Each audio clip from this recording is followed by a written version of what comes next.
होइए सोई जो राम रचि राखा, को करि तर्क बढ़ावे साखा। और दूसरा, कह मुनीस हिमवंत सुन, विधि सो लिखा लिलार, देव धनुज नर नाग मुनि, को न मेटन हार। और तीसरा, कर्म प्रधान विश्व रचि राखा, जो जस करहि सो तस फल चाखा। कृपया इन विरोधी प्रसंगों को पूर्ण सविस्तार व्याख्या करने की कृपा करें।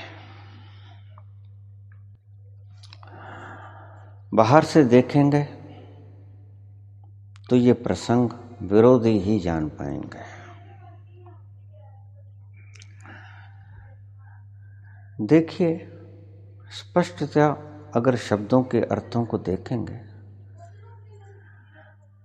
किसी शास्त्रज्ञ को, व्याकरणाचार्य को,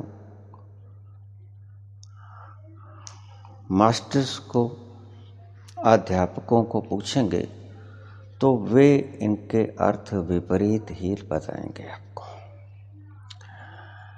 स्पष्ट है, ऊपर से दिखने में भी स्पष्ट लगते हैं। होइए सोई जो राम रचि राखा, को करि तर्क बढ़ावे साखा। और कर्म प्रधान विश्व रचि राखा, जो जस करहि सो तस फल चाखा। एक ही व्यक्ति के दो शब्द, तुलसीदास की रामचरितमानस। और तीसरा, कह मनीष हिमवंत सुन, विधि सो लिखा लिलार, देव धनुज नर नाग मुनि, कोई न मेटन हार। इन दोनों में तो सामंजस्य है। होइए सोई जो राम रचि राखा, और दूसरा, कह मुनीष हिमवंत सुन। इनका एक ही अर्थ है, लेकिन जो तीसरा है, कर्म प्रधान विश्व रचि राखा, जो जस करहि सो तस फल चाखा। बड़ा गूढ़तम प्रश्नों में से एक प्रश्न ये भी है।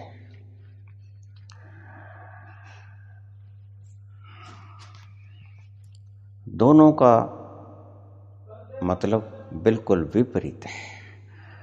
विपरीतार्थक दोहे हैं दोनों का अर्थ समान विपरीत है।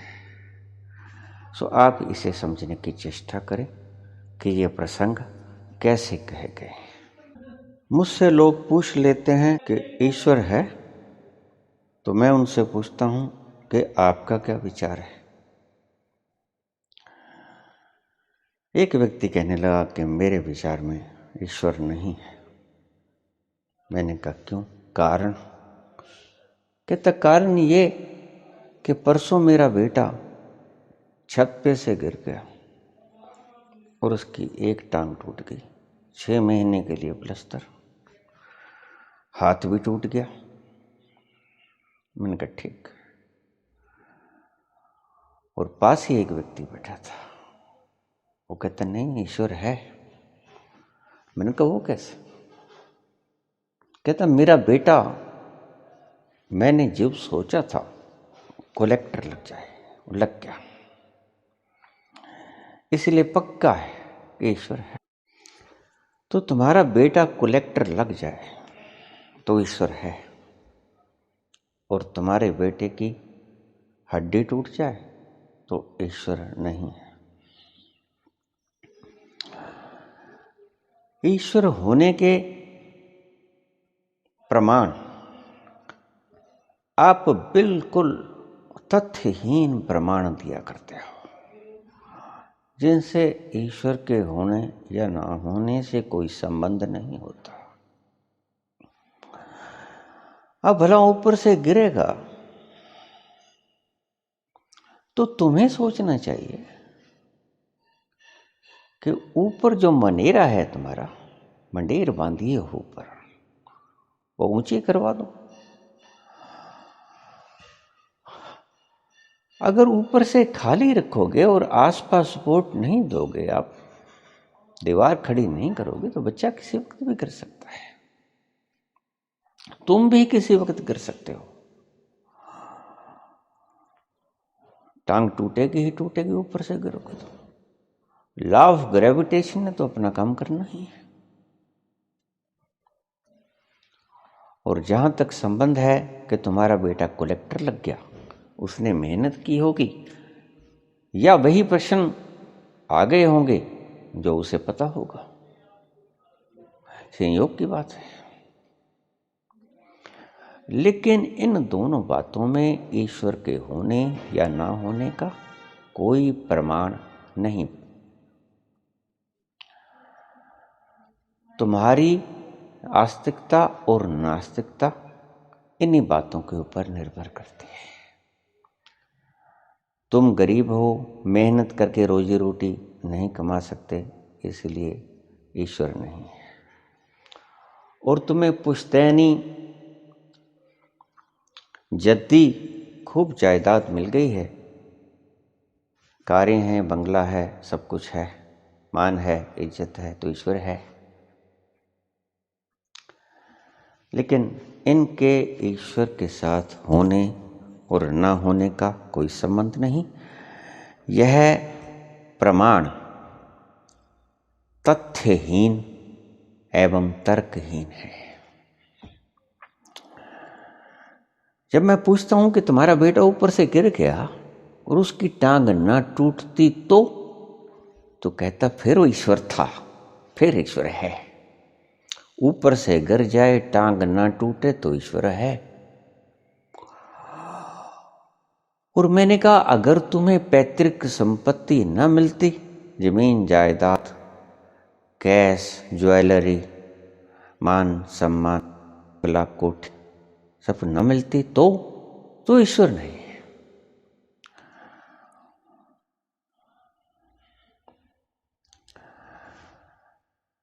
ऐसे ऐसे प्रमाण तुम जुटा लेते हो। मेरे पास बहुत व्यक्ति आ जाते हैं ऐसे ही बकवास करने के लिए। अब तो मैंने बंद कर दिया है वैसे, क्योंकि बकवास सुन सुन के मैं थक गया, हार गया। बहुत समझा के देख लिया कि ईश्वर है या नहीं है, वो तुम्हारे तर्कों के आधार पे साबित नहीं हो सकता। न ईश्वर का होना और न ईश्वर का न होना तुम्हारे तर्कों के आधार पे ये साबित नहीं किया जा सकता। इसीलिए मैं कहता हूं कि नास्तिक भी मूर्ख है और आस्तिक भी मूर्ख है। ईश्वर है, इसका संबंध तुम्हारी खुशहाली से नहीं है या तुम्हारे दुख से नहीं है, इसका न होना या होना। कर्मों की एक फिलॉसफी है, कर्म प्रधान विश्व रच रखा, को करि तर्क बढ़ावे शाखा।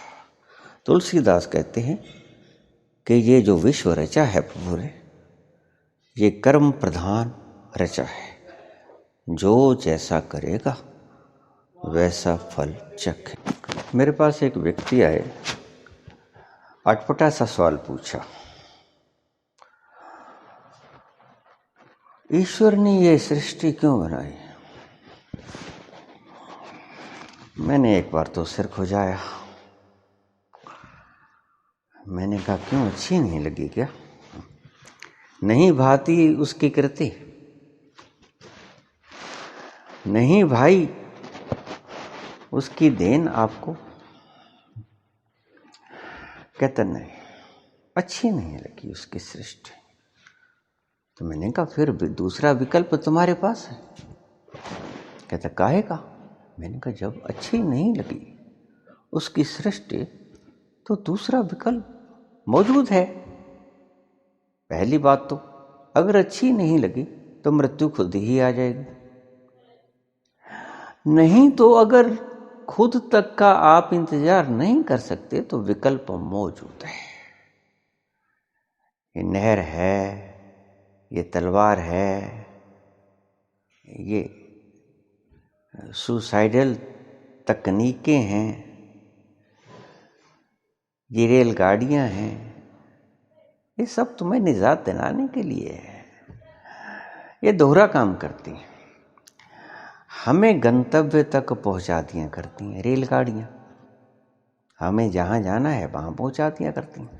अगर तुम यहां इस संसार में नहीं रहना चाहते तो भी ये संसार से परे भी जा सकती हैं। तो ये रेलगाड़ियां तुम्हें जहां पर जाना है, अगर दिल्ली जाना है, कलकत्ता जाना है, बॉम्बे जाना है, वहां भी पहुंचा देंगे। अगर ऊपर जाना है तो वहां भी पहुंचा देंगे। दोहरा दोहरा काम करती, सभी विकल्प मौजूद हैं, काहे को घबराए। जब तक चलता है चला लो, नहीं चलता है तो दूसरा विकल्प मौजूद है। कहता नहीं ऐसा तो फिर ठीक नहीं होगा। मैंने कहा फिर कैसा ठीक होगा? कहता ठीक हो जाए, थोड़ी सी ये परिस्थितियां बदल जाए। तो तुम जीना तो चाहते हो, लेकिन अपने शर्तों पे जीना चाहते हो कि परमात्मा ऐसा करे तो मैं जीना चाहता हूं। लेकिन फिर भी अगर परमात्मा वैसा नहीं भी करता तो तुम मरना भी नहीं चाहते। अब परमात्मा इसमें क्या करे? इसमें परमात्मा की कोई गलती नहीं। उसी चांद को कोई अपनी प्रेसी का सुंदर मुखड़ा समझ लेता है और भूखा बड़ी डबल रोटी समझ लेता है। समझने की बात है। जो जीना चाहता है वो उपवन की सुगंधें मान लिया करता है। चंद्रमा की शीतल रोशनी के भीतर बैठ के उसका आनंद उठाया करता है। धूप की किरणों को, सूरज की किरणों को सेंक लिया करता है धूप में। शीतल पवन को स्पर्श कर लिया करता है। और जिसको अच्छा नहीं लगता वो आप देखते हो कि सुसाइड कर लिया करता है। लेकिन सुसाइड कर नहीं पाता। ये मैंने पहले भी वीडियो में बोला था कि आप जब भी मारते हो दूसरे को मारते हो, क्योंकि तुम्हारा तत्व कभी मर ही नहीं सकता।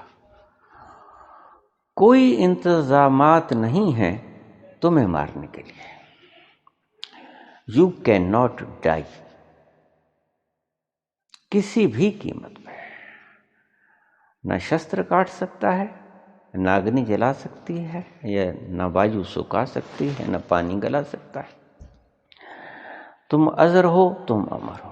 तो तुम मिटाओगे, जब भी मिटाओगे दूसरे को मिटाओगे, अपने आप को नहीं मिटा सकते कभी भी, क्योंकि तुम एक ऐसा तत्व हो जो कभी नहीं मरता। तो लीजिए कर्म की थ्योरी को हम पहले उठाते हैं। कर्मन की गति न्यारी रे संतो, कर्मन की गति न्यारी। कर्मन की गति न्यारी रे साधो, कर्मन की गति न्यारी। अब इसको थोड़ा सा ध्यान से सुनेंगे तो समझ में आ जाएगा, लेकिन जरूरत है पूरे ध्यान से सुनने की। एक फिलॉसफी है कर्म की फिलॉसफी। जैसे हम एक जन्म में कोई काम करते हैं और उसका काम का परिणाम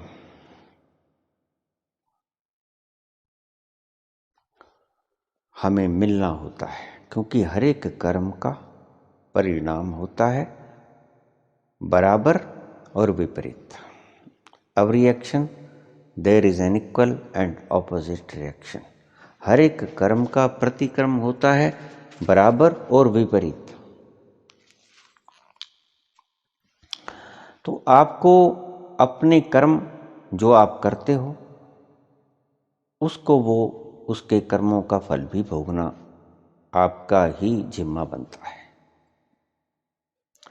जब आपने कर्म किया तभी से उसका बीज बो दिया, और जब बीज बो दिया तो वो फल भी बनेगा, फल बन के आपको खाना पड़ेगा। एक जन्म में आप जितने फल बोए, चाहे वो कड़वे थे चाहे वो मीठे थे, एक जन्म में आपने जितने भी कर्म किए उनके फल चाहे कड़वे थे, कांटेदार थे, चाहे मीठे थे, स्वादिष्ट थे। वो कुछ ऐसे कर्म हैं जो तत्क्षण फलीभूत होते हैं, जो थोड़ा वक्त लेके थोड़ा सा ज़्यादा वक्त लेके, अलग अलग बीजों के फलीभूत होने की अलग अलग वक्त होते हैं। जैसे मैंने बताया कि अगर आप जहर पी लोगे तो आप थोड़ी देर में मर जाओगे। अगर आप गाड़ी के नीचे सिर दे दोगे तो आप तत्क्षण मर जाओगे। अगर आप किसी अन्य तरह की क्रिया करोगे उसका फल वक्त के हिसाब से मिल जाएगा। कनक का बीज बोओगे तो 3-4 महीने में, और अगर आम बोओगे तो कुछ वर्षों में। जैसे भी आप कर्म करते हो उनका फल निर्धारित वक्त पर पक के आ जाया करता है और वो आपको खाना पड़ता है। इसको आप ठीक तरह से समझ लें। एक कर्म आपने किया, इस जन्म में किया, लेकिन उसका फल, उसका बीज इतना लंबा था, उसका फल इतना देर से मिलना था कि वो आपकी मृत्यु के बाद अगले जन्म में फलीभूत होगा। समझ रहे हैं आप मेरी बात को? बहुत से व्यक्ति मेरे आगे प्रश्न कर लेते हैं कि वो तो बहुत बुरे कर्म करता है और फिर भी सुखी है। तो मैं कहता हूं कि ये जो कर्मों का फल उसे मिल रहा है मीठा, ये अब का नहीं है। मैंने माना कि अब तो ये बुरे कर रहा है, लेकिन भोग रहा है अच्छा। तो फिर जब अच्छा भोग रहा है तो निश्चित से ये अच्छा तो उसका फल है जो इसने किसी वक्त किया था, लेकिन उसका फल देरी से मिला। इसलिए हम पिछले जन्म को ले आते हैं। जैसे धृतराष्ट्र के मामले में हुआ, भगवान कृष्ण से पूछा कि मैं अंधा भी हूं और राजा भी हूं, मैंने कौन सा कर्म किया? तो अंधे के सवाल के ऊपर फिर भगवान कृष्ण ने जवाब दिया, मैंने अपनी पिछली वीडियो में डाला था, संक्षेप में यहां समझा देता हूं कि रसोइया था किसी राजा का, तो टिड्डा पकड़ने लग गया। सुंदर था टिड्डा, उसको पकड़ते पकड़ते उसकी आंखें फोड़ दी उसने, और जिसका फल उसे इस जन्म में भुगतना पड़ा। कुछ कर्म तत्क्षण फलीभूत होते हैं, कुछ कर्म थोड़ी देर बाद फलीभूत होते हैं, कुछ कर्म ज्यादा देर बाद फलीभूत होते हैं। लेकिन आपने कर्म किया, आपने 100 जन्म पहले कर्म किया, उसका जो प्लस माइनस साथ साथ में भोगते भी जाते हैं। ये भी ख्याल रखना, कर्म कर रहे हैं, कुछ भोग रहे हैं, पीछे से उसके भोग आ रहे हैं, कर्म आ रहे हैं, कर्म नए किए जा रहे हो, पीछे से कुछ भोग आ रहे हैं, फिर नए किए जा रहे हो। कर्म करने से आप रुक नहीं सकते और भुगतान करने से भी आप नहीं रुक सकते, ये भी समझ लेना। अकेली बात सत्य नहीं है कि भगवान कृष्ण कहते हैं कि कर्म करने से आप रुक नहीं सकते। कर्म तो आपको करते रहना ही पड़ेगा, लेकिन मैं दूसरी बात भी आपके सामने रखता हूं कि कर्म तो आपको करना ही पड़ेगा, भोगना भी आपको पड़ेगा, साथ में आप भोग भी रहे। कर्म फल का मिश्रित व्यवहार चल रहा है। आदान प्रदान इकट्ठा हो रहा है, उसका जो मिश्रित फल है आपको मिल रहा है। आपको कभी भी एक कर्म का फल नहीं मिल रहा है किसी वक्त पे, उसके मिश्रित फल कह सकते हो आप। जब भी आप भोग रहे हो मिश्रित फल भोग रहे हो। कुछ कर्म पीछे से आ जाएंगे, कुछ कर्म अब के आ जाएंगे, कुछ कर्म कई जन्म पहले के आ जाएंगे। सबका मिश्रित प्रभाव अगर इस क्षण फलीभूत हो रहा है तो वो सबका माइनस प्लस करके जो रिजल्ट आएगा वो आपको भोगना पड़ रहा है। माइनस का माइनस, प्लस का प्लस, पुण्य का पुण्य, पाप का पाप। थोड़ा सा गहराई से समझने वाली बात है। तो हमने एक जन्म में कर्म किए और कुछ भुगतान भी कर लिया, लेकिन वो कर्म पूरे नहीं भोग सके, ना ही पुण्य ना ही पाप। पुण्य का फल सुख, पाप का फल दुख। हम जो पुण्य के बीज बोते हैं वो हमें सुख दे देते हैं, जो पाप के बीज बोते हैं वो हमें दुख देते हैं। लेकिन ये बात ख्याल में रखना कि आप हर क्षण पुण्य पाप के मिश्रित फल का भोग कर रहे हो हर पल। चलो, आपकी मृत्यु हो गई 100 जन्म पहले, तो आपने जो बकाया राशि थी आपकी, जो भी माइनस प्लस था, वो गठड़ी में बांध लिया और गठड़ी में बांध के आपने दूसरा घर बदल लिया, यानी कि दूसरा जन्म ले लिया। दूसरे जन्म में भी ऐसे ही चलता रहा, प्लस माइनस भोगते भी रहे, करते भी रहे। जैसे जैसे आपने पाप किया, पाप का फल जैसे जितनी देर बाद आना था और पुण्य का फल जैसे जितनी देर बाद आना था, वैसे वैसे आप करते गए, भोगते गए, करते गए, भोगते गए। तो आपने बैलेंस फिर तीसरे जन्म में उठा लिया। समझ रहे हो ना मेरी बात? पहले जन्म का बकाया दूसरे में उठा लिया, कुछ भोग लिया, कुछ कर लिया, कुछ भोग लिया, कुछ कर लिया, फिर दूसरे का तीसरे में, ऐसे कैसे आज आ गए आप फर्ज करो आप 100वें जन्म में आज आ गए। 100वें जन्म में आपने जो 99वें जन्म का मिश्रित फल था, पुण्य पाप जितने बकाया बचे थे, आपने पोटली बांधी और 100वें जन्म में अब आ गए। तो अब आपके पास जो कर्म बकाया हैं उनको हम कहते हैं प्रारब्ध फल, प्रारब्ध कर्म। जो पिछले सारे जन्मों में हम उठाते रहे हैं, कैरी फॉरवर्ड करते रहे हैं, कैरी फॉरवर्ड, आगे उठा लो, आगे उठा लो।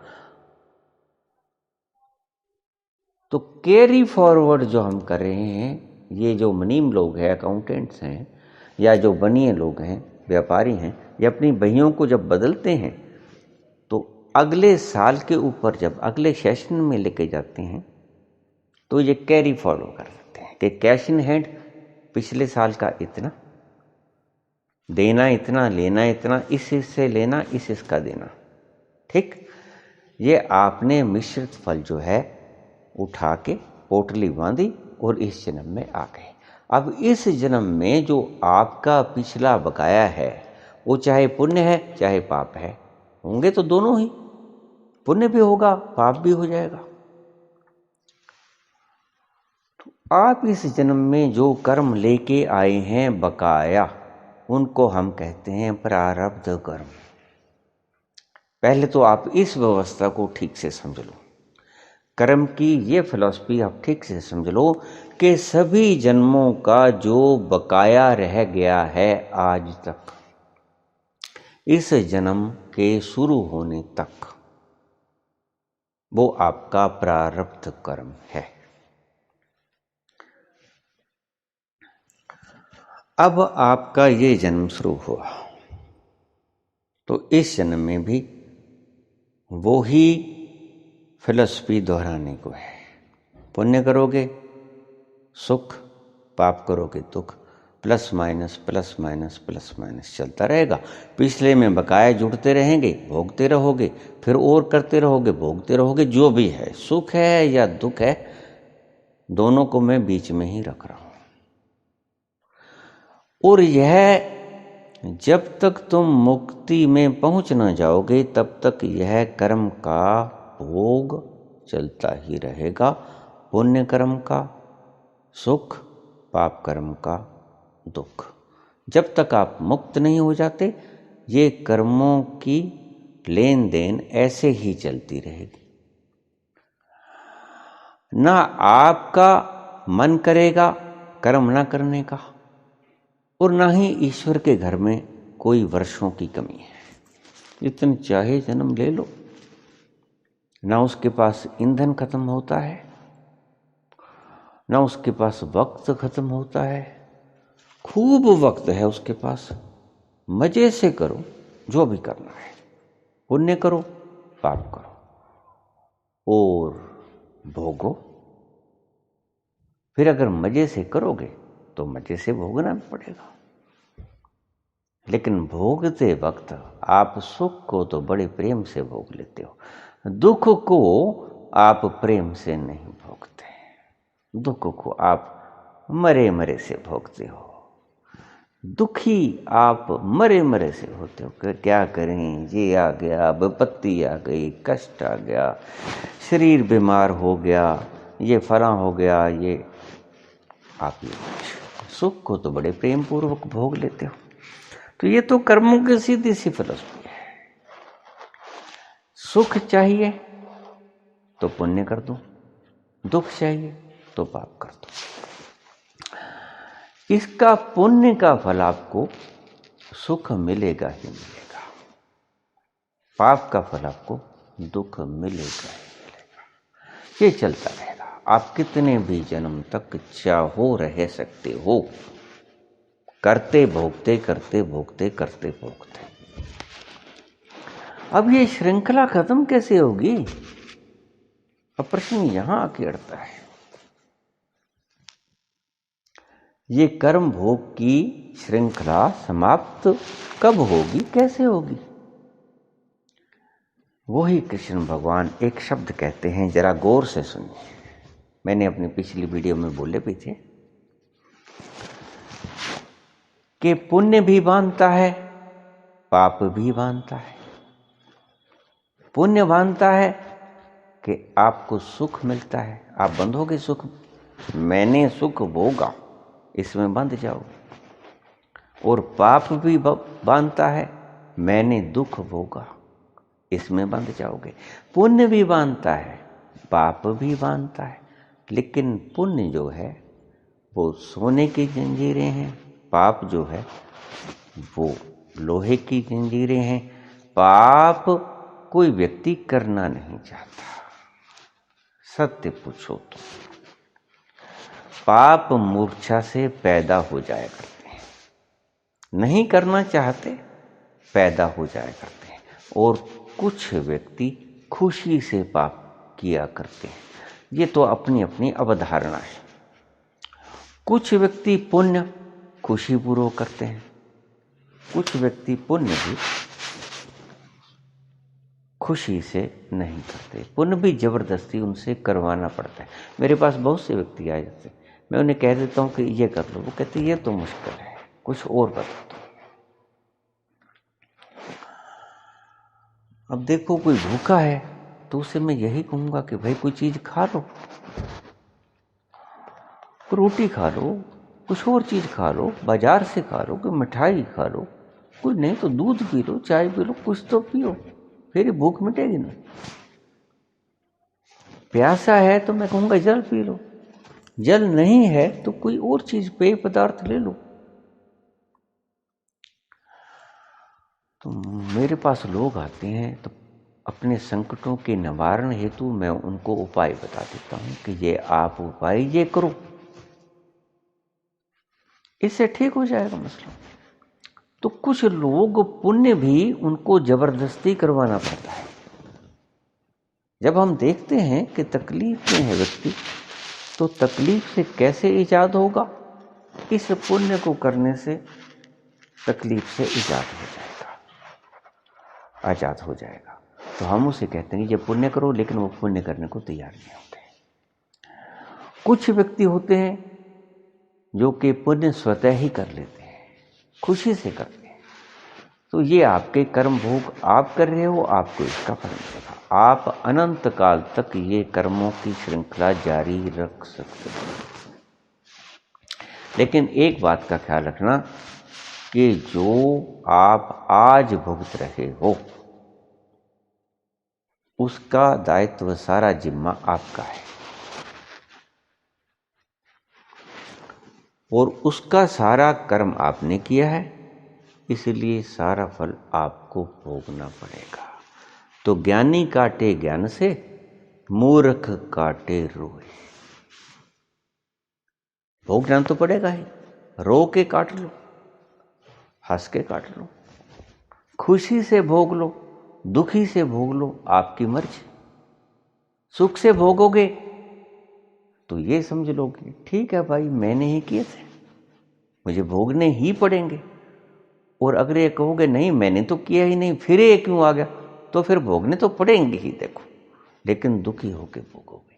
इसलिए मैं ये बात कहता हूं कि जब कोई दुख आ जाए तो दुख को भी सुखपूर्वक भोग लो। वो आधा रह जाएगा दुख। दुख तो होगा, पीड़ा तो होगी, कष्ट तो होगा, तकलीफ तो मिलेगी, लेकिन वो आधा रह जाएगा। और जब आप सुख को भोगते हो, तो कई लोग सुख को भोगते हो भी दुख की तरह भोगते हैं। कैसे? जैसे वो इतना तो नहीं होना था, ये 5 लाख का मुनाफा हो गया, 10 लाख का होना था। अरे भाई, आप 5 लाख के मुनाफे का सुख तो ले लो।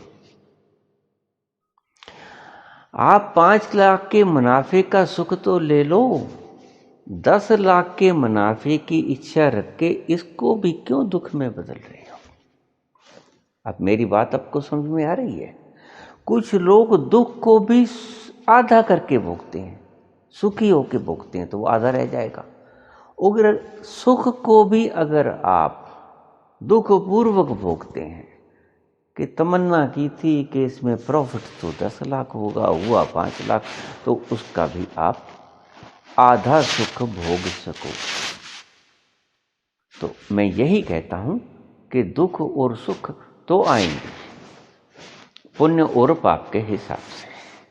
तो पहली बात तो आप ये समझ लेना, मुक्ति की तरफ जो आपको ले जाने वाली है, कि जो भी आप भोगते हो वो अगर दुख है तो भी सुखपूर्वक भोगो, अगर सुख है तो भी सुखपूर्वक भोगो। दुख को सुखपूर्वक भोगोगे तो वो आधा रह जाएगा, और सुख को सुखपूर्वक भोगोगे तो वो दुगना हो जाएगा। इस गणित को ठीक तरह से समझो। भोगों को भोगने का भी हिसाब होता है। दुख को सुख की तरह भोगो। कैसे? उसको स्वीकार करके भोगो कि ठीक है, बिल्कुल मैंने ही किए होंगे, ईश्वर कोई मूर्ख नहीं है, या प्रकृति कोई बेवकूफ नहीं है। Every action there is an equal and opposite action. मैंने ही किए हैं, किए होंगे, याद नहीं, बिल्कुल किए होंगे। तो दुख आए तो बिल्कुल निश्चित रूप से ये मानना नहीं है, ये सत्य रूप है कि अगर ईश्वर जो आपको देता है, प्रकृति जो आपको देती है, वो आपका बीज ही फलीभूत होकर फल बना है। ये बात को ठीक से समझ लेना, मान लेना। इसे आप सुपोजिशन नहीं करना है, मान के ही मानना नहीं है आपने, ये जान के मान लेना है कि बिल्कुल मैंने ही किया है। पूर्ण हृदय से स्वीकार करके इसको भोगना है कि मैंने ही किया है। तो आप देखोगे कि जब आप सुखपूर्वक, यानी कि उस दुख को स्वीकार करके भोगोगे, सुखपूर्वक भोगोगे। मेरे कहने का अर्थ ये है कि जब आप उस दुख को स्वीकार करके भोगोगे कि हाँ बिल्कुल मैंने ही किया है और इसका परिणाम यही आना था, तो आप पाओगे कि वो दुख आधा रह गया। और सुख जब आए, आपके पुण्यों का फल जब आए, तो 10 लाख का आपने एस्टिमेट किया था, 5 का हो गया आपको प्रॉफिट, तो आपने 5 को भी इस तरह भोगना है कि जैसे बस वो 10 से भी ज्यादा है। तो आप पाओगे कि आप जो लुत्फ 10 में भी नहीं उठा सकते थे, वो 5 में भी 10 से ज्यादा 20 का लाभ उठा लोगे आप, 20 की प्रसन्नता उठा लोगे आप। 2 गुना हो जाएगा, जितना आपने सोचा था उससे 2 गुना खुशी हो जाएगी। सुख को सुखपूर्वक भोगो तो दुगना सुख हो जाएगा, दुख को सुखपूर्वक भोगो तो दुख आधा रह जाएगा। ये कर्म की फिलॉसफी है, इसको ठीक तरह से आप समझ ले। मैं फिर से इसको दोहराई देता हूं। पहला दोहा जो मैंने बोला, कर्म प्रधान विश्व रच राखा, जो जस करहि सो तस फल चाखा। ये कर्म की फिलॉसफी मैंने आपको समझाई कि जो भी आप करोगे उसका फल आपको भुगतना पड़ेगा, लेकिन भुगतने का ढंग जरूर बताया। अगर सुख को सुखपूर्वक भोगोगे वह द्विगुणित हो जाएगा, अगर दुख को सुखपूर्वक भोगोगे वो आधा रह जाएगा। और कभी भी किसी भी कर्म का फल दूसरे व्यक्ति के ऊपर थोपने की कोशिश मत करना, क्योंकि वो तुम्हारी पैदाइश है। वो तुमने कभी एक्शन किया होगा, किया है, और इसीलिए ऐसा फल आ रहा है।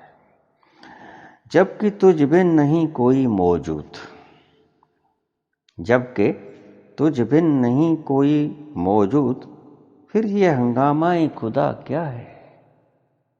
फिर जो खुदा का जो हंगामा खड़ा कर रखा है, जो दूसरे ने किया, ये क्यों कह रहे हो? नहीं, खुदा का नाम मत लो इसमें। खुदा का नाम कहाँ लेना है वहां आपको मैं बताऊंगा। लेकिन कर्म के मसले में जब कोई भोग आए, सुख आए तो भी तुमने किया, पुण्य तुमने किया, दुख आए तो भी तुमने किया, पाप तुमने किया, तो उसको भोगने का, स्वीकृति से भोगने का तरीका मैंने बताया। आएगा तो पाप भी आएगा, पुण्य भी आएगा, सुख भी आएगा, दुख भी आएगा, लेकिन उसको भोगने का तरीका मैंने आपको बताया कि पूर्ण हृदय से उसको भोगो कि हाँ मैंने ही किया है। आप आधे आधे मन से भोगते हो, पुण्य भी आधे मन से भोगते हो। अरे भाई 10 लाख आना था, 5 लाख आ गया, मजा किरकिरा हो जाता है पुण्य को भोगने का। पुण्य को भोगने के जब सुख आई तो मजे से भोगो। धन्यवाद दो ईश्वर का कि हे प्रभु तेरा लाख लाख शुक्र है। उस पुण्य को जब आप खुशी को भोगोगे तो वो 2 गुना हो जाएगी, ज्यादा, 2 से भी ज्यादा गुना हो जाएगी, अनगणित गुना हो जाएगी।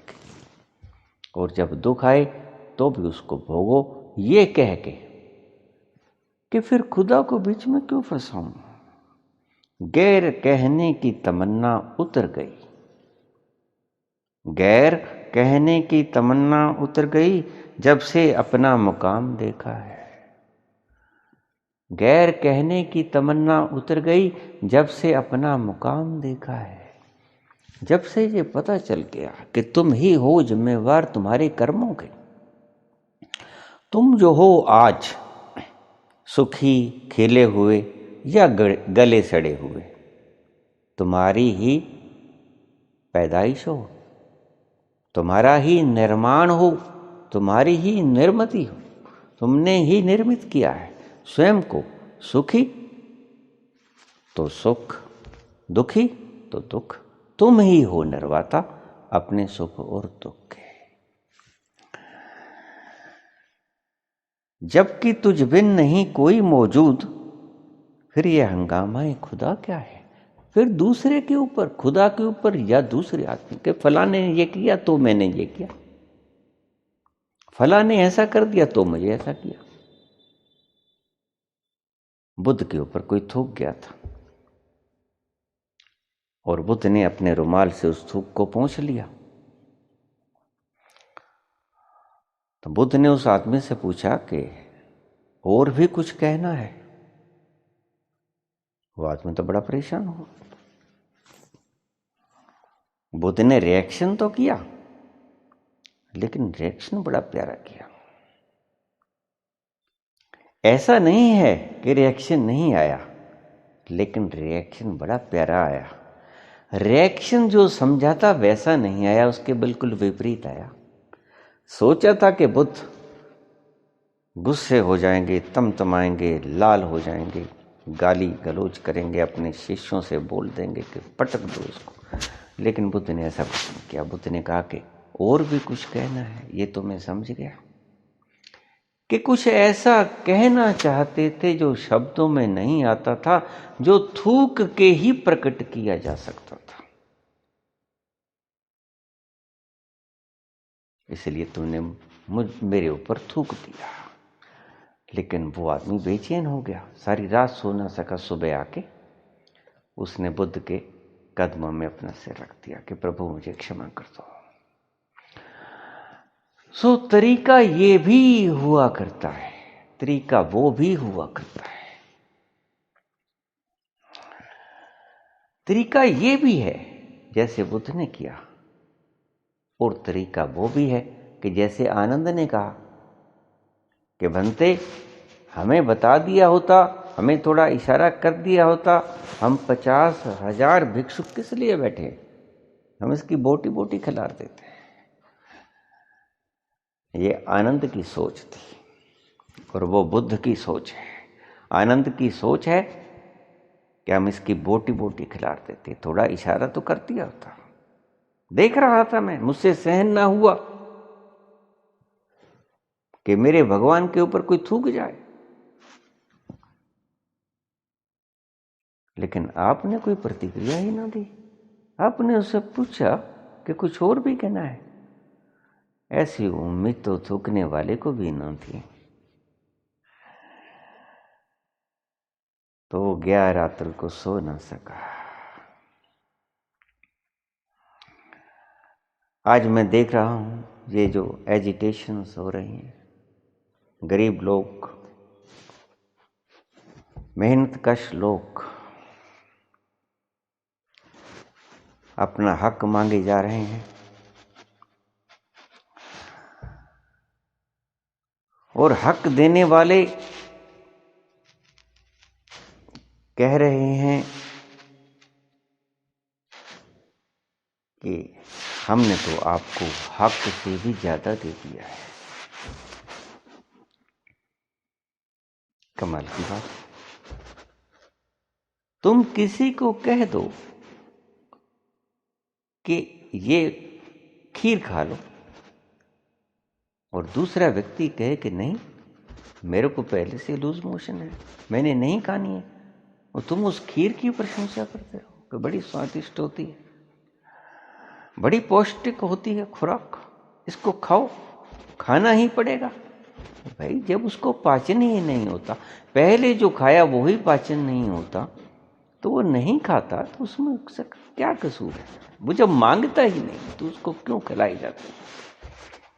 तो आज किसान कहते हैं कि हमें नहीं चाहिए आपकी स्वादिष्ट खीर, और सरकार कहती है कि बहुत स्वादिष्ट है, खा लो, खानी ही पड़ेगी।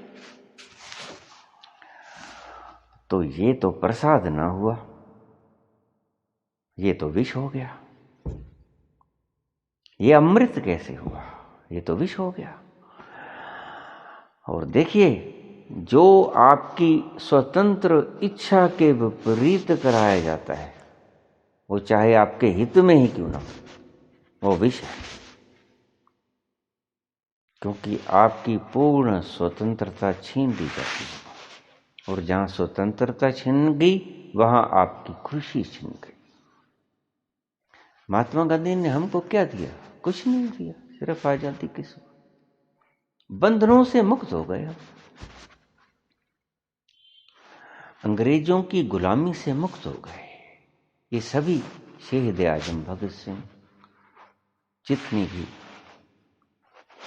प्रज्ञाएं हैं, ये बलिदानी हैं।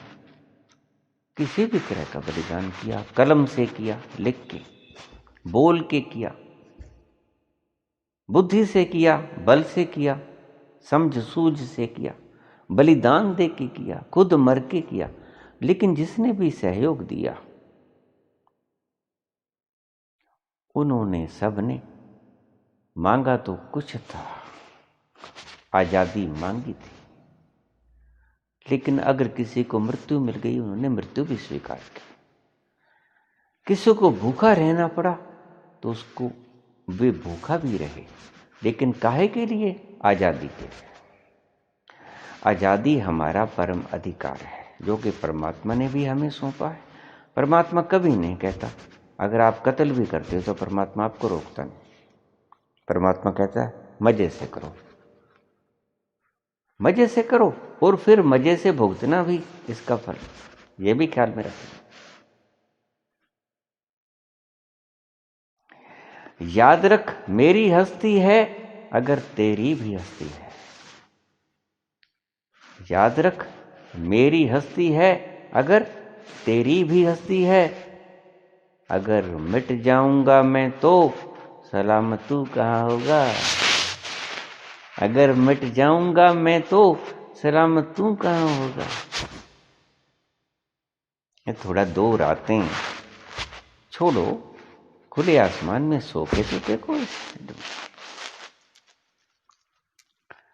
अपनी कोठी के ऊपर खुले आसमान में सो के देखो। अपने घर में, ये तो अपने घर से 300-500 किलोमीटर दूर पराए देश में बैठे हैं। अपने खेत खलिहान छोड़ के, अपना जान माल छोड़ के, इनके बच्चे घर में बैठे इनका इंतजार कर रहे हैं। और ये अपने बाल बच्चों से दूर, अपने माल जान से दूर, अपनी जान हथेली पे रख के यहां आए हैं। ये पगला गए हैं क्या? इनका दिमाग खराब हो गया? इनको किसी पागल कुत्ते ने काट रखा है क्या? ये क्यों आए? और तुम उनको समझाए जाते हो? नहीं, आपको समझ में नहीं आया। भाई कमाल की बात है, इनको समझ में नहीं आया। आपको समझ आ गया कि इनका हित क्या है, इनको समझ नहीं आया कि हमारा हित क्या है। ये नई बात है। बड़े बड़े स्कॉलर्स भी हैं, बड़े बड़े सुप्रीम कोर्ट के वकीलों ने भी सब कुछ पढ़ा है, उन सबसे राय करके आए हैं,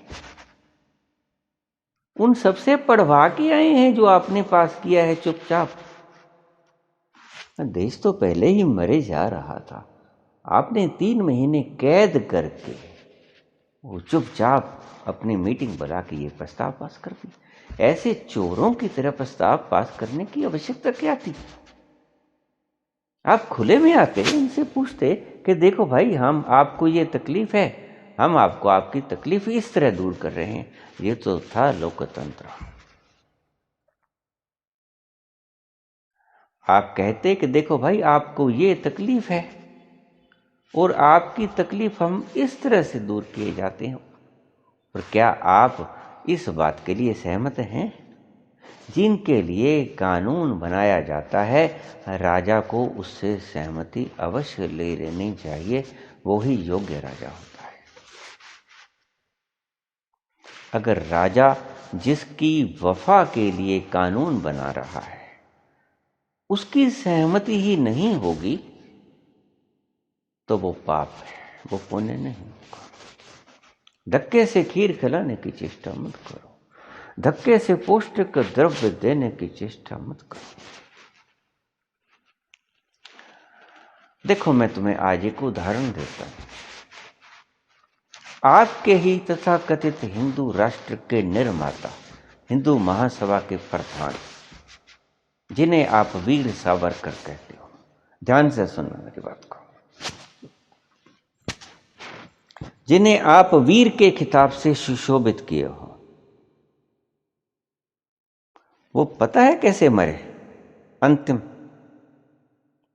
उन्होंने जो जैन धर्म का संथारा होता है ना, स्व इच्छा मृत्यु, उन्होंने खाना पीना बंद कर दिया था। काहे को? मरने के लिए, प्राण त्यागने के लिए उन्होंने खाना पीना बंद कर दिया था आपके तथा कथित हिंदू राष्ट्र के निर्माता ने। और देखिए विनायक दामोदर सावरकर ने मरना चाहा और आप उसको कहें कि नहीं आपको जीना पड़ेगा। अरे आप आज इनका धक्के से भला कर रहे हो, उसको आपने मरने से क्यों नहीं रोका कि नहीं आप नहीं मर सकोगे, ऐसा कैसे मर सकोगे, हमें आपकी आवश्यकता है। भाई उसकी इच्छा है, स्वतंत्रता है।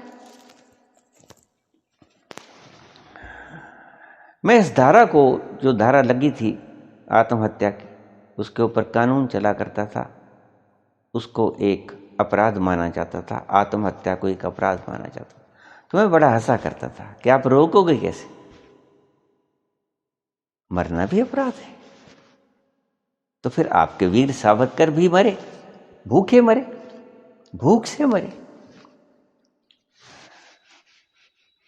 He committed suicide with starvation.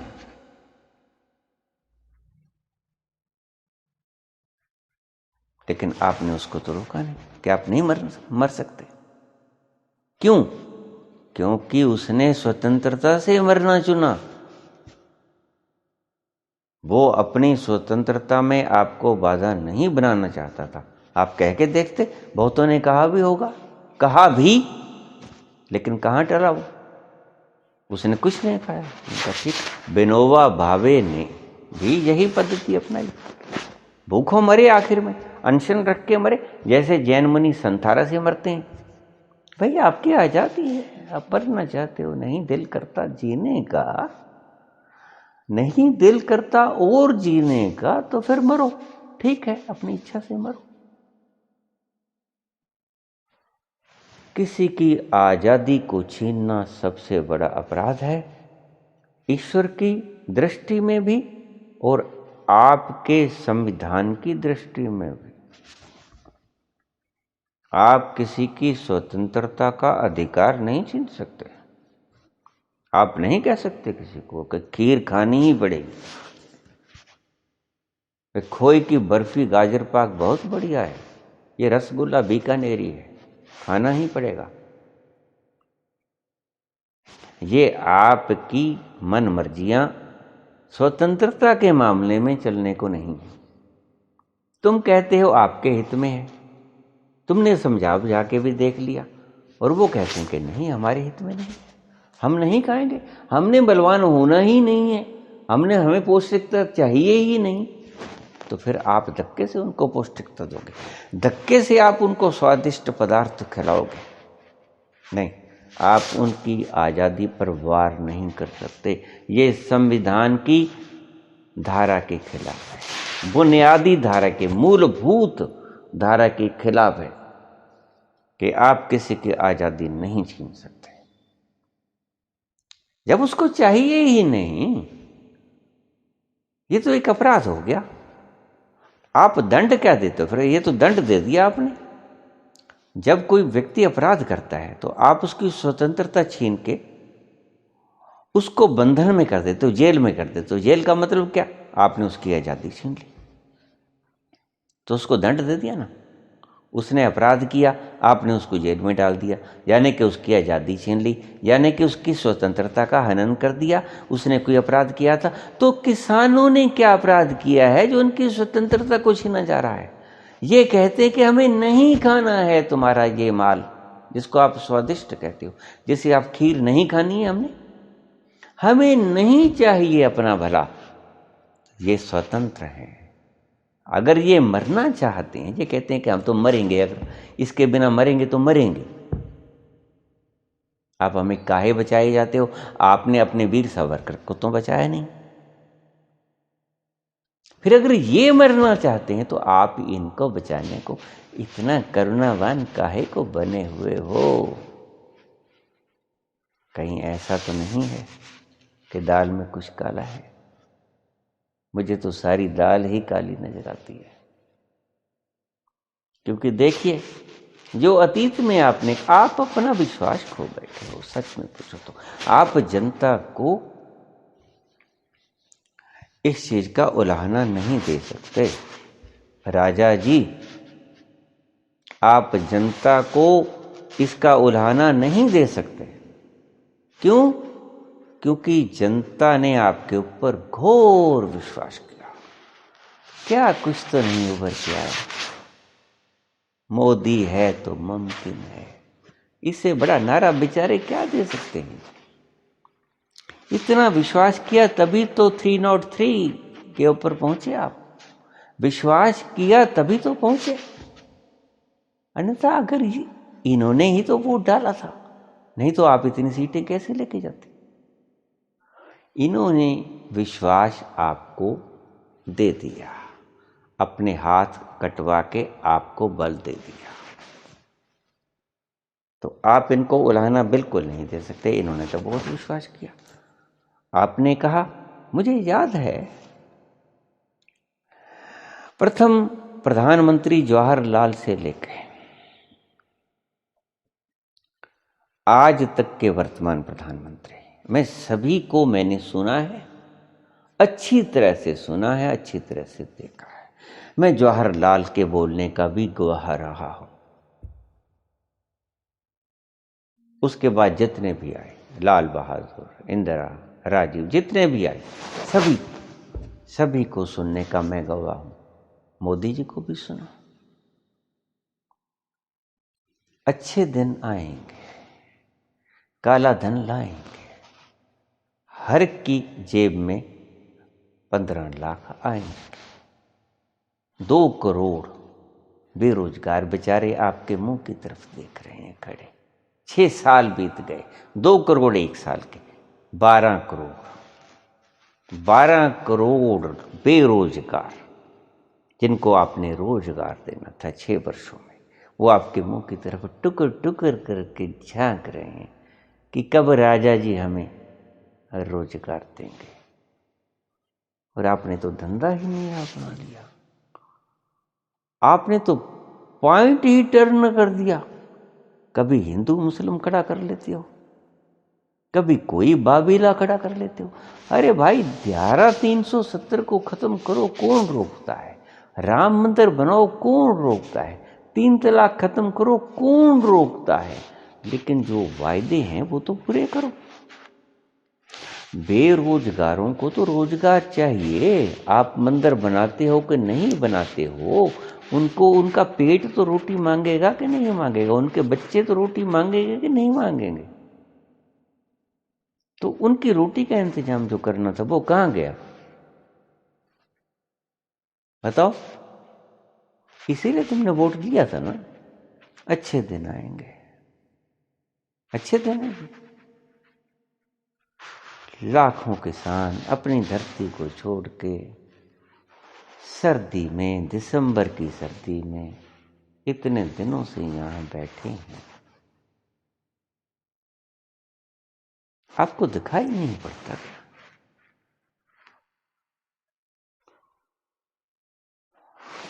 और इनकी बद्दुआएं, यही कर्म की फिलॉसफी मैं समझा रहा हूं आपको भाइयों अच्छी तरह से।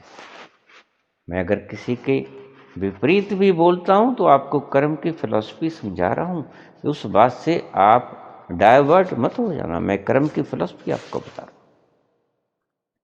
ये माताएं, ये बहन, ये बेटियां, आज इतनी ठंड में, इतनी सर्दी में,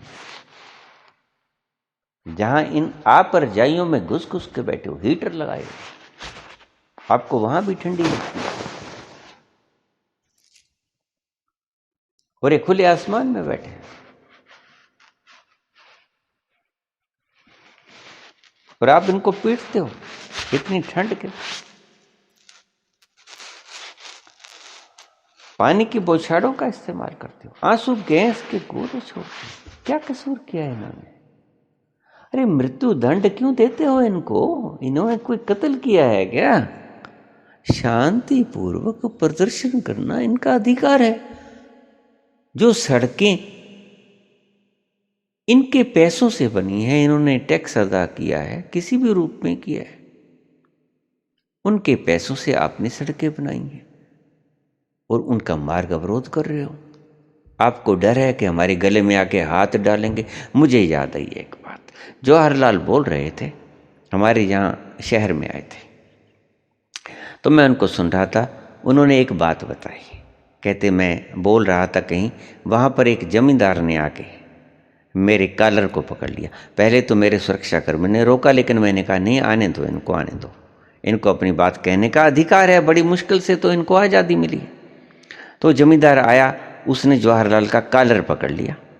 कॉलर पकड़ के कहने लगा, अरे तू ये कहता था तुमको ऐसा दूंगा, तुमको ये दूंगा, वो दूंगा, ये दूंगा, ऐसे खुश हो जाओगे तुम, ऐसा तुमने क्या दिया? कुछ नहीं दिया, इससे तो अंग्रेज ही अच्छे थे। तो जवाहरलाल कहने लगे, मैंने खुद सुने, उनके मुख से ये वाक्य सुने। जवाहरलाल कहने लगे कि बात सुनो,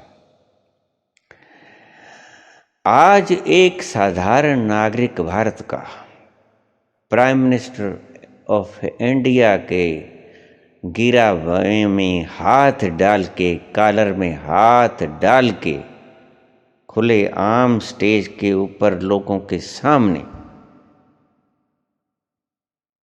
उसका गिरा बाँ पकड़ रहा है और पूछ रहा है कि तूने क्या किया, मैं इससे ज्यादा आपको क्या आजादी दे सकता हूं? एक प्राइम मिनिस्टर ऑफ इंडिया इससे ज्यादा आपको आजादी क्या दे सकता है कि एक नागरिक को मैं आने की अनुमति देता हूं और वो मुझे कॉलर से पकड़ लेता है और मुझे कहता है कि तूने मुझे क्या दिया? अंग्रेजों के कांस्टेबल की वर्दी के ऊपर आप कॉलर में हाथ नहीं डाल सकते थे, याद रखना। और आज आप जिसके सामने खड़े हो वो प्राइम मिनिस्टर ऑफ इंडिया है, जिसके आप गले में हाथ डाल रहे हो। इससे ज्यादा मैं क्या दे सकता हूं?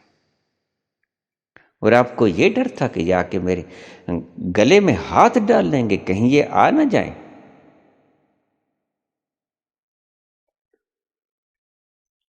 ये कर्म की फिलॉसफी, ये दिन भर रात जो दुर्सीसें इन निर्दोषों की आत्मा से निकल रही हैं, वो आपके कर्म के कंप्यूटर जमा किए जाते हैं। दिन भर रात, हर पल, हर घड़ी, सोते जगते। इनको तो नींद काहे के बेचारों को।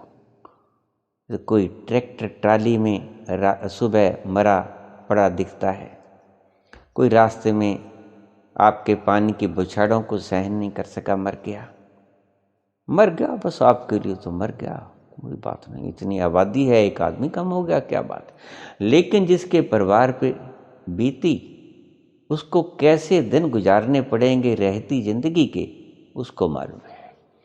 और जब उसकी आत्मा थर्राएगी, उसकी आत्मा कांपेगी, तो क्या बोलेगी पता है? वो बोलेगी सत्यानाश हो जाए तेरा। और क्या दुआ देगी तुझको? क्या कहेगी? आबाद रहो। वो यही कहेगी कि तेरा सत्यानाश हो जाए। तो वो तुम्हारे खाते के अंदर कंप्यूटर जमा कर लेगा, और वो आज नहीं कल आपको फल बन के आएगा और वो आपको भुगतना पड़ेगा। मैं अक्सर पिछले प्रवचन में बोला था कि हिटलर को आज तक गर्भ मुहैया नहीं हो सका, ना ही बुद्ध को गर्भ मुहैया उसका, क्योंकि उतनी शांत औरत उसे मिल ही नहीं सकी। ना ही हिटलर को गर्भ नसीब हो उसका, क्योंकि उतनी दुष्ट महिला नहीं उसे मिल सकी। तो कहीं ऐसा ना हो मोदी साहब कि आपको भी कोई गर्भ उपलब्ध न हो। वो समझ जाइए, हम आपको ये उपदेश के रूप में वार्न कर रहे हैं। ये कर्म फल का सिद्धांत समझाया जाता हूं। मैं अपने मूल प्रसंग पे आता हूं।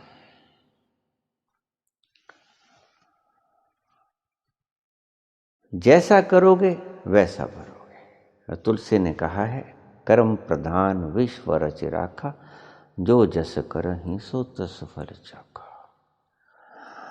दूसरा उसने क्या कहा है, दूसरा शब्द, कह मुनीस हिमवंत सुन विधि सो लिखा लीलार।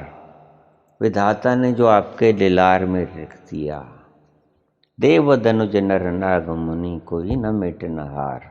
तो अब ये विरोधी शब्दों को मिलाऊं कैसे, मिलाता हूं, देखिए अब कैसे मिलेंगे। विधि सो लिखा लीलार, तो एक शब्द को यहां पर याद रखिए। मैंने बोला था कर्मण्येवाधिकारस्ते मां फलेषु कदाचन, भगवान कृष्ण ने गीता में कहा है। सो कर्मण्येवाधिकारस्ते, जो तो मैंने पहले बोल दिया कि जैसा कर्म करोगे वैसा आपको फल मिलेगा। आगे उन्होंने कहा कर्मण्येवाधिकारस्ते मां फलेषु कदाचन, फल की इच्छा न कर, फल की कामना न कर कि कैसा मिलेगा फल, फल मैं दूंगा। वो फल जो है आपके लीलार में जो लिख दिया उसने, वो फल है आपके कर्मों का जो उसने लीलार में लिख दिया। फिर से समझना इस बात को, मैं कैसे इस बात को मिला रहा हूं। वो कर्म की फिलॉसफी तो थ्रू आउट है, आपके प्रारब्ध कर्म जो पिछले जन्म से आपने कैरी फॉरवर्ड किए, और फिर प्रारब्ध कर्मों में आप प्लस माइनस करते रहे, पुण्य पाप करते रहे, सुख दुख भोगते रहे, और जो फिर आगे बैलेंस निकला वो अगले जन्म में उठा लिया। तो जो अगले जन्म में उसने प्रारब्ध कर्म आपके लीलार में लिख दिया, उसने अपनी मर्जी से नहीं लिख दिया। बस यही बात उलझती है, यही बात आपके तथा कथित प्रज्ञावानों की समझ से बाहर हो जाती है। होई ये सोई जो राम रचि राखा, को कर तर्क बड़ा वैसा का। वही होता है जो राम ने आपके लीलार में लिख दिया। अगर कोई तर्क करेगा तो सिर्फ बात को बढ़ाएगा, इसमें कोई तंत्र वाली बात नहीं होगी। तुलसीदास कहते हैं कि होई ये सोई जो राम रचि राखा, को कर तर्क बढ़ा वैसा का। आगे पर दूसरे शब्द में वो क्या कहते हैं, कह मुनीस हिमवंत सुन विधि सो लिखा लीलार, देव धनुज नर नाग मुनि कोई न मेटन हार। अब भला परमात्मा जो ये बात कहता है कि कर्मण्येवाधिकारस्ते मां फलेषु कदाचन, वो जो फल है उसकी इच्छा न कर। वो क्यों इच्छा न कर, क्योंकि वो अपने आप ही परमात्मा आपके लीलार में लिख देगा। जो आपने किया भोगा, किया भोगा, किया भोगा, प्रारब्ध कर्म जो लेके आए हैं वो आपके लीलार में उसने लिख दिए, यानी कि कैरी फॉरवर्ड जो किए हैं वो आपके लीलार में लिख दिए, वो आपको भुगतने पड़ेंगे। उसमें किसी तरह की कोई रियायत नहीं है। बस यही फर्क पड़ता था। आपके मनीषी इस बात को सुलझा नहीं सकते थे अब तक, आपके मनीषियों ने आपको उलझा दिया। इसीलिए दो धाराएं लोगों की समझ में नहीं आ रही कि दोनों उलट मसले हैं, इनको सुलझाए कौन। नहीं, ये एक ही मसला है, दो मसले है ही नहीं, एक ही तो बात है कि परमात्मा वो कहता है कि माम, जो मैं जो आपके कर्मों में लिखता हूँ, आपके लीलार में लिखता हूँ, कर्मण्येवाधिकारस्ते मां फलेषु कदाचन, तू जो फल की इच्छा मत कर, क्योंकि वो मैं तेरे लीलार में लिख दूंगा। जो प्रारब्ध कर्म आपके बकाया बच जाएंगे वो आपके लीलार में मैं लिख दूंगा, और वो आपको भोगने पड़ेंगे। वो इस बात के लिए कहते हैं तुलसी कि विधि सो लिखा लीलार, आपके प्रारब्ध कर्मों को आपके लीलार में लिखा जाएगा। लीलार में लिखे हुए कर्म मतलब प्रारब्ध कर्म। अब समझ में आती है बात। जो परमात्मा ने लीलार में आपको एक कर्मों का फल लिख दिया, जो भोग लिया कर दिया, भोग लिया कर दिया, जो कैरी फॉरवर्ड किया आपने, वो आपके लीलार में लिख दिया। बस उसको ना देवता, ना धनुज, ना नर, न नाग, न किन्नर, न मुनि, न गंधर्व, देव धनुज नर नाग मुनि, को न मिटनहार। उसको कौन मिट सकता है? कोई नहीं मिट सकता। होइए सोई जो राम रच राखा। राम ने रचा, राम ने लिखा, लेकिन आपके लिलार में आपका प्रारब्ध लिखा। उसने अपनी इच्छा से कुछ नहीं लिखा। यहां समझने वाली बात है। यहां थोड़ा सा रुक जाइए। इस बात को आप ठहर के समझिए मेरी बात को, कि ईश्वर ने जो लिखा आपके कर्म में, आपके लिलार में जो लिखा, वो क्या लिखा? वो आपके ही प्रारब्ध कर्मों को लिखा, और आपको वो भोगने ही पड़ेंगे। समझ में आती है बात? ये प्रारब्ध कर्मों को लिलार में लिखे हुए फल, उनकी संज्ञा से इन्होंने उसको लिखा है कि ये जो आपके बचे हुए कर्म रह गए हैं, वो प्रभु ने आपके लिलार में लिख दिया है। ये कैरी फॉरवर्ड का खाता है जो आपके लिलार में लिखा गया है। होइए सोई जो राम रच राखा, और जो ये राम ने रच दिया, वो वही आपका कैरी फॉरवर्ड का कर्म है जो आपके लिलार में लिख दिया।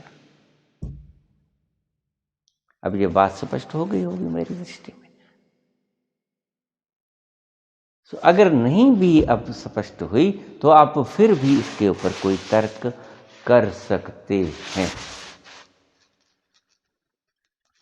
आप इनवाइटेड हैं, इसके लिए आप आमंत्रित हैं। अगर आपको कोई शक रह जाए कि ईश्वर ने आपके लिलार में जो लिखा है वो कुछ अतिरिक्त करके नहीं लिखा, आपके ही कर्मों का बैलेंस लिखा है कि आपको जितना भोग दिया, आपको इस जन्म में ये भोगना पड़ेगा। बस वो प्रारब्ध कर्म कह लो उसको, वो विधि सो लिखा लिलार कह लो, वो होइए सोइए राम रच रखा। कुछ भी शब्द दे लो, शब्दों की उलट पुलट है, सच्चाई की कोई उलट पुलट नहीं। Every action there is an equal and opposite reaction. Science का ये सिद्धांत इस बात के साथ मेल खाएगा। अब आप मिला के देख लो, जमा गुना नफी आप करते रहो, मैंने जो आपको समझाना था समझा दिया। आपने जो भोगा भोगा, करते रहे भोगते रहे, सुख दुख जैसा भी करते, कैरी फॉरवर्ड किया, वो आपके प्रारब्ध कर्म थे। प्रारब्ध कर्म जो उसने लिलार में लिख दिए, और जो लिलार में लिख दिए उसको कोई माई का लाल नहीं तोड़ सकता। वो आपको भुगतने ही पड़ेंगे हर हालत में। इसीलिए मैं कहता हूं कि आपके जो लिख दिए लिलार में, उसको किसी को उसके लिए आप उत्तरदायी मत ठहराना। कभी आपने ही किए होंगे और आपको ही भुगतना पड़ेगा। क्योंकि प्रसंग बहुत लंबा हो चुका है, इसकी आगे शाखाएं बहुत आ गईं, ये बाद में समझाऊंगा। यहाँ मैंने मेरी दृष्टि में आपको कर्म और भोग की फिलॉसफी पूरी संक्षेप में समझाई है। विस्तार तो नहीं किया मैंने अभी, विस्तार तो फिर से कर पाऊंगा, लेकिन आप इसको जैसे एब्रीविएशन सिंबॉलिक रिप्रेजेंटेशन होता है, उसके हिसाब से मैंने आपको समझा दिया है कि लिलार में क्या चीज लिखी जाएगी, आपके प्रारब्ध कर्म। बस इसीलिए वो कहते हैं कि जो परमात्मा करता है ठीक करता है। परमात्मा करता है ठीक करता है, और वो आपका किया हुआ ही करता है। जो आपको भोगना होता है वो ही करवाता है आपसे। ये आप बराबर जोड़ लेना है इसके साथ बात को। परमात्मा जो करता है ठीक करता है, और आपका किया हुआ फल ही आपको भुगताता है।